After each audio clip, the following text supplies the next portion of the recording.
Saudaraku, Timnas Indonesia akan menghadapi Bahrain dan China pada laga lanjutan grup C putaran ketiga kualifikasi Piala Dunia 2026 zona Asia. Dalam pertandingan itu, pelatih Timnas Indonesia Sintayong akan kehilangan salah satu sosok penting di tim kepelatihan skuad Garuda. Sosok tersebut adalah Nova Arianto yang notabene merupakan asisten pelatih Sintayong di Timnas Indonesia.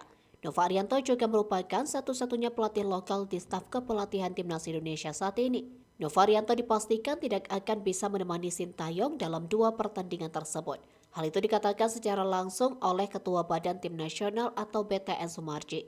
Saat dihubungi bolasport.com, Sumarji mengatakan bahwa saat ini Nova Arianto tidak berada di Indonesia. Nova Arianto sedang bersama Timnas U17 Indonesia di Qatar.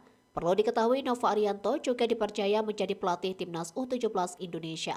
Timnas U17 Indonesia sedang melakukan persiapan untuk tampil di kualifikasi Piala Asia U17 2025. Skuad Garuda Asia itu menjalani latihan di Spanyol pada 15 sampai 30 September.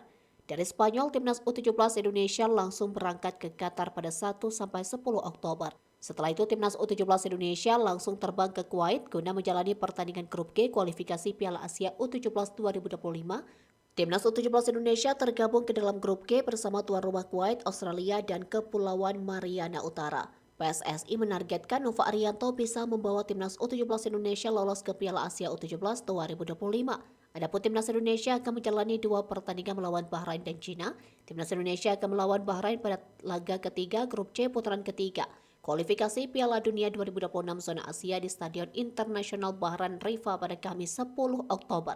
Setelah itu, Timnas Indonesia menantang China pada laga keempat grup C putaran ketiga kualifikasi Piala Dunia 2026 zona Asia di Qingdao Youth Football Qingdao pada Selasa 15 Oktober. Meski tanpa Nova Arianto, kata Sumarji, Sintayong masih mempunyai banyak staf pelatih di tim Merah Putih.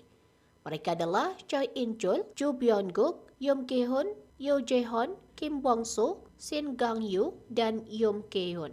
Sumarji percaya ini bukan menjadi sebuah masalah besar tidak adanya Nova Arianto. Ia juga berharap agar Nova Arianto bisa membawa Timnas U17 Indonesia lolos ke Piala Asia U17 2025.